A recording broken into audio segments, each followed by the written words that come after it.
السلام علیکم، میں ہوں ردا فاطمہ، این سے ناول کی وائس آرٹسٹ۔ مزید مزے کی ناولز پڑھنے کے لیے این سے ناول کی آفیشیل ویب سائٹ پر جائیں، لنک آپ کو ڈسکرپشن میں مل جائے گا۔ انت الحیات از کلم صدیقی۔ تو کیسا لگا آپ لوگوں کو ہمارا آفس؟ مینیجر نے نرمی سے کہا۔ حیات اپنے تاثرات چھپاتے ہوئے مگر آواز میں اعتماد تھا۔ اچھا ہے۔ امایا جو ابھی تک ماحول کے سحر میں تھی، بہت اچھا ہے، اتنا سٹائلش اور آرگنائزر، واو۔ مینیجر نے مسکرا کر نرمی سے کہا، ویسے آپ لوگ برا نہ مانے تو میں 2 منٹ میں ایک کام نپٹا کر آتا ہوں، تب تک آپ لوگ یہاں میرا ویٹ کریں۔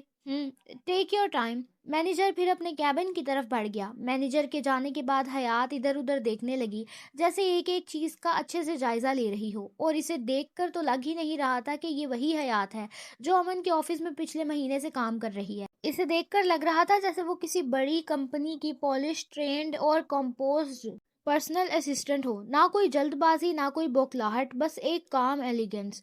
نہ ہی یہاں اس نے کوئی الٹی سیدھی حرکت کی، نہ اپنے چہرے سے ایسا ظاہر ہونے دیا کہ وہ اس آفس کو دیکھ کر اس آفس کی دیوانی ہو گئی ہے۔ آج کی حیات امن جنید خان کے آفس والی حیات سے بالکل مختلف لگ رہی تھی۔ امایا نے حیات کو غور سے دیکھ کر کہا، تو یہ ہے تیری پروفیشنل سائیڈ؟ اس کے انداز میں ہنسی چھپی ہوئی تھی مگر آنکھوں میں فخر تھا۔ حیات نے نرمی سے مسکرا کر کہا، سب کے سامنے نہیں دکھاتی، بس جن کے سامنے دکھانا ضروری ہو انہی کے لیے رکھتی ہوں، وہ میرا اصل ہے، یہ تو بناوٹی ہے۔ اور امن، ان کے لیے کون سی سائڈ رکھتی ہے تو؟ امایا نے ذرا توقیف کے بعد پوچھا۔ حیات نے ہلکی سی ہنسی کے ساتھ آنکھیں جھکا کر کہا، ان کے لیے؟ یار وہ بندے ہی عجیب ہیں، حیات چاہ کر بھی ان سے اچھے سے بات نہیں کر سکتی۔ عجیب؟ حیات نے اتنے پیار سے بولا تھا، چلے نا، لیکن وہ واہیات انسان بے تمیز، وہ حیات کی نرمی کے لیے پیدا ہی نہیں ہوئے ہیں۔ بس میں نے ویسے ہی کہہ دیا تھا، اب دوبارہ شروع مت ہو جانا امن نامہ لے کر۔ امایا جھنجھلا کر بولی۔ امایا جب اس سے بات کرتی تب حیات کا امن نامہ شروع ہو جاتا۔ میں کہاں بول رہی ہوں، کچھ تو نے ہی شروع کیا تھا۔ حیات نے منہ بناتے کہا، اچھا نا اوئے، تو باس سے نہیں ملے گی؟ نہیں، اس سے مل کر کیا کرنا ہے ہمیں؟ امایا نے آنکھیں گھما کر کہا، بہت غلط بات ہے، تو آفس میں آئی ہے اور باس سے ہی نہیں ملے گی؟ حیات نے چڑھ کر کہا، تجھے کیوں اتنی چل ہو رہی ہے باس سے ملنے کی؟ امایا نے چمکتی آنکھوں سے بولی، یار چل نا، مجھے دیکھنا ہے کہ جس آفس کے امپلائیز اتنے خوبصورت ہیں وہاں کا باس کتنا حسین ہوگا۔ حیات نے طنزیہ انداز میں کہا، نہیں میں نہیں جا رہی باس سے ملنے ولنے، تجھے ملنا ہے تو چلی جا۔ امایا بچوں جیسی ضد سے بولی، میں اکیلی کیسے جاؤں؟ پاؤں سے۔ امایا ہنسی روکنے کی کوشش کی مگر حیات سنجیدہ تھی۔ یار چل نا تو بھی میرے ساتھ۔ امایا نے دوبارہ ضد کی، چلو چل لیتی ہوں تمہارے ساتھ، لیکن جا کے بولوں گی کیا ابرار کو؟ کچھ بھی بول دینا، لیکن چلو نا میرے ساتھ۔ نہیں، میں نہیں جا رہی۔ امایا اب کی بار ہاتھ پکڑ کر زبردستی کھینچا، چلنا ہوگا۔ حیات نے ہاتھ چھڑاتے ہوئے کہا، چھوڑ مجھے۔ نہیں، تجھے میرے ساتھ چلنا ہوگا۔ امایا اپنی ضد پر قائم تھی۔ حیات نے غصے سے کہا، اچھا ایسا ہے؟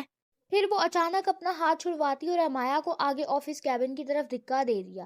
امایا لڑکھڑاتی ہوئی اندر جا گری۔ ارے مس، آرام سے۔ کیبن کے اندر وہ بیٹھا تھا، آرام دہ کرسی پر ٹیک لگائے، انگلیوں کے پوروں سے میز پر ہلکا ہلکا دستک دے رہا تھا، چہرہ بے حد مطمئن تھا، اور وہ امایا کے ایسے اندر آ کر گرنے پر حیران بھی نہیں ہوا تھا۔ امایا جلدی سے اٹھ کر کھڑی ہوئی، چہرے پر حیرت پھیل گئی۔ آپ؟ ابرار نے پرسکون لہجے میں جواب دیا، جی میں۔ امایا کے چہرے پر اب حیرت کے ساتھ الجھن بھی در آئی، لیکن آپ تو حیات کے آفس کے بوس تھے نا، مطلب آپ وہاں کے بوس ہیں اور یہاں کے بھی؟ ابرار نے مسکرا کر کہا، کیوں نہیں ہو سکتا کیا؟ نہیں، میں نے ایسا کب کہا؟ ہو سکتے ہیں۔ تو امایا شرمندگی چھپاتے ہوئے کہا، تو کچھ نہیں، میں جا رہی ہوں۔ اور آپ آئی کیوں تھی، اور وہ بھی ایسے؟ امایا نے نگاہیں چرا کر کہا، وہ بس ایسے ہی، آپ اتنے سوال نہ کریں مجھ سے۔ یہ کہتے ہی وہ تیزی سے پلٹی اور کمرے سے باہر نکل گئی۔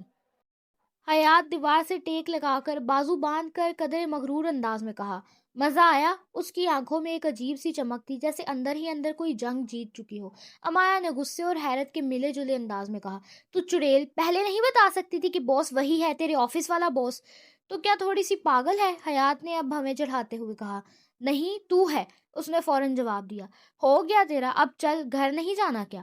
ایسے گھر نہیں جاؤں گی، پہلے تو مجھے آئس کریم کھلائے گی۔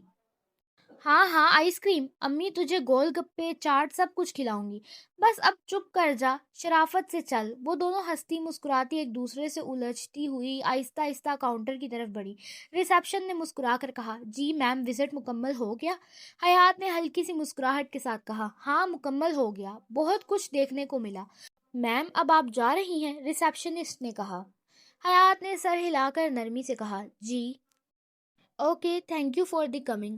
حیات ہلکی سی مسکراہٹ کے ساتھ پروفیشنل انداز میں کہا، ویلکم۔ لیکن جانا کہاں ہے؟ آفس کے باہر نکلتے ہی امایا نے پوچھا۔ کہیں بھی چلے جائیں گے، حیات نے کندھے اچکاتے ہوئے بے نیازی سے کہا۔ اچھا ہاں چلو، حیات نے فیصلہ کن انداز میں کہا اور دونوں سڑک پار کرنے لگی۔ باتوں میں اتنی موہ تھی کہ دنیا کی ہلچل ان کے کانوں تک نہیں پہنچ رہی تھی۔ سڑک پر اچانک تیز بریک کی آواز گونجی۔ حیات کے قدم زمین سے جیسے چپک گئے۔ کار اس کے چند انچ دور رکی تھی۔ اگر لمحے بھر کی تاخیر ہوتی تو شاید وہ لمحہ زندگی کا آخری لمحہ بن جاتا۔ اندھے ہو کیا؟ گاڑی چلانا نہیں آتا تو حیات سے سیکھ لو، تم سے بہتر تو میں ڈرائیو کر لیتی ہوں۔ اس کی آواز میں غصہ بھی تھا اور خوف بھی، جسے وہ چھپانے کی کوشش کر رہی تھی۔ دروازہ کھلا اور کار سے ایک مانوس سا چہرہ برآمد ہوا۔ غلطی تمہاری ہے اور الزام مجھ پر ڈال رہی ہو، پاگل لڑکی۔ امن گاڑی سے نکلا تو اس کے چہرے پر وہی سرد مہری سنجیدگی تھی جو اکثر حیات کو ناگوار گزرتی تھی۔ جی نہیں، غلطی میری نہیں ہے، اور آپ یہاں کیا کر رہے ہیں؟ آپ کو تو آفس میں ہونا چاہیے تھا، حیات نے تنگ کر کہا، جیسے وہ کسی کمزور دلیل کو رد کر رہی ہو۔ غلطی تمہاری ہی ہے، سڑک پر انسان ادھر ادھر دیکھ کر چلتا ہے، تمہاری طرح نہیں کہ باتوں میں کھوئے بس چلتی جائے۔ امن کے الفاظ میں خفگی بھی تھی اور ایک عجیب سا اضطراب بھی، جیسے وہ کہنے کو کچھ اور تھا مگر رک گیا ہو۔ جو پوچھا ہے اس کا جواب دے، زیادہ دادا بابا نہ بنے۔ حیات کی آنکھوں میں چمک تھی اور لہجے میں وہی مخصوص تیکھا پن جو امن کو اکثر زج کر دیا کرتا تھا۔ میری مرضی، میں جہاں بھی جاؤں، امن نے کندھے اچکاتے ہوئے کہا۔ یہ حیات کا ڈائیلاگ ہے، حیات نے انگلی اٹھا کر تنبیہ کی۔ تم نے بنایا ہے؟ امن نے آئیبرو چڑھاتے ہوئے طنزیہ کہا۔ عجیب، بس ایک لفظ اور چہرے پر مکمل ناپسندگی۔ ہاں تم ہو عجیب۔ امن کی آواز میں اب طنز سے زیادہ کوئی عجیب سی نرمی تھی جو اکثر شدید لمحوں میں ہی آتی تھی۔ میں عجیب نہیں ہوں، آپ ہیں واہیات پرانی، غلطی سے زمین پر آ گئے ہیں۔ حیات کا چہرہ سرخ ہو چکا تھا مگر الفاظ اب بھی تیز اور زہریلے تھے جیسے تیر۔ جا کہاں رہی ہو؟ امن نے اس کی پشت کو دیکھتے ہوئے سوال کیا۔ میں کہیں بھی جاؤں میری مرضی، جو پوچھا ہے اس کا جواب دو۔ اب کے امن کی آواز ذرا بلند ہوئی مگر پھر بھی نرمی کا عنصر باقی تھا۔ آپ نے دیا تھا؟ حیات نے مڑ کر سوال داغا، جیسے وہ عدالت میں وکیل ہو اور جواب ایک وعدہ۔ لیکن تمہیں دینا پڑے گا۔ امن کی نظروں میں اب کوئی اور ہی مطالبہ تھا، شاید وضاحت کا، شاید احساس کا، لیکن میں نہیں دوں گی۔ حیات نے غرور سے تھوڑی اٹھائی، جیسے ضد ہی اس کا زیور ہو۔ ٹھیک ہے مت دو، آفس آؤ پھر سمجھاتا ہوں، امن نے کہا جیسے اس نے بازی اپنے ہاتھ میں لے لی ہو۔ ہاں پہلے آپ میری بات کا جواب دیں، پھر حیات آپ کی بات کا جواب دے گی، آنکھوں میں جیت کی چمک لیے جیسے جذبات کی اس شطرنج میں اگلی چال بھی اسی کے ہاتھ ہو۔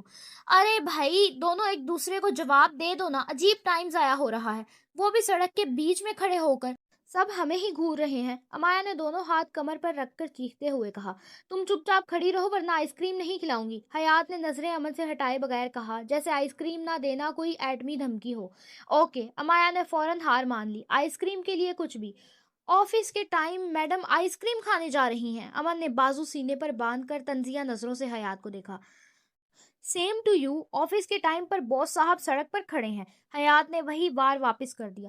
آپ دونوں کو نہیں لگتا کہ ہمیں کم از کم سائڈ پر ہو جانا چاہیے؟ امایا نے آہستہ سے کہا، جیسے ابھی سے اپنی شناخت چھپانی پڑ رہی ہو، اتنے لوگ گھور رہے تھے۔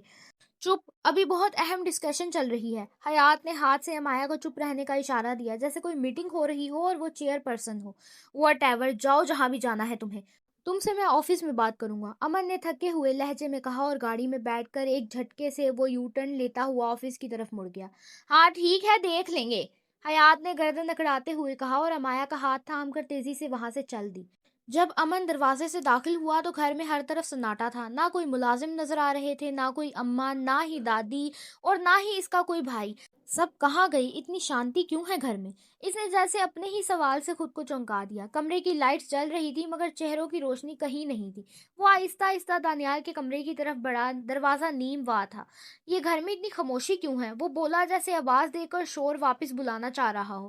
دانیال بیڈ پر لیٹا ہوا تھا، ہاتھ میں فون، چہرے پر ویسی ہی بے نیازی جیسے کچھ ہوا ہی نہ ہو۔ بھائی مست، گھر میں ابھی کلیش ہوا ہے، دانیال نے لفظ کلیش ایسے ادا کیا جیسے یہ کوئی معمول کا موسم ہو جو شام کے وقت آیا کرتا ہو۔ تو تم کمرے میں ہو؟ امن نے الجھ کر پوچھا۔ ساتھ ہی یوسف اور ازلان بھی وہیں موجود تھے، تینوں بھائی ایک ساتھ ایک کمرے میں، مگر تین الگ دنیاؤں میں۔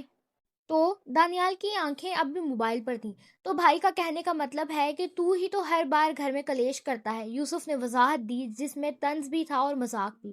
لیکن اس بار تو کمرے میں تھا، تو پھر یہ کلیش کس نے کیا؟ یوسف کی بات مکمل ہوتے ہی ازلان نے فوراً گیند کی طرح الفاظ کو تھاما۔ ہاں واقعی، ہاں بھائی، میں تم لوگوں کو ایسا لگتا ہوں؟ میں کلیشی ہوں؟ دانیال نے چونک کر سر اٹھایا، جیسے اس پر کوئی سنگین الزام لگا ہو۔ ہاں تو اب؟ ازلان نے بے رحمی سے سچ کی چوٹ مار دی۔ تو چپ رہ، ازلان کی طرف غصے میں گھور کر کہا، پھر امن کی طرف دیکھ کر معصومیت سے چیخا جیسے اس پر کوئی ظلم ہو گیا ہو۔ بھائی نہیں، میں ویسے ہی کہہ رہا تھا کہ تم تو کمرے میں تھے۔ امن نے بات سنبھالنے کی بیکار کوشش کی۔ نہیں بھائی، میں تو کلیشی ہوں نا، تو پھر مجھ سے بات ہی کیوں کر رہے ہو؟ اور شاید دانیال کے معاملے میں بات سنبھالنا واقعی ہمیشہ ایک فن خاص مانا جاتا تھا۔ وہ سب چھوڑو، یہ بتاؤ ہوا کیا ہے گھر میں؟ امن نے موضوع بدلا۔ دانیال نے روٹھے بچوں کی طرح کہا، ہاں ہاں چھوڑ دو مجھے، میری تو کسی کو پرواہ ہی نہیں ہے، جا رہا ہوں میں۔ اور وہ ڈرامائی انداز میں مڑ کر دروازے کی طرف بڑھا، لیکن ازلان نے آئیبرو چڑھاتے ہوئے کہا، ادھر کدھر جا رہا ہے؟ باہر کا راستہ تو وہ ہے۔ دانیال نے بھرپور تحقیر سے کہا، گوار انسان، جب بندے کو واش روم آتا ہے تو وہ واش روم کی طرف ہی جاتا ہے نا؟ ازلان نے چپتا ہوا کہا۔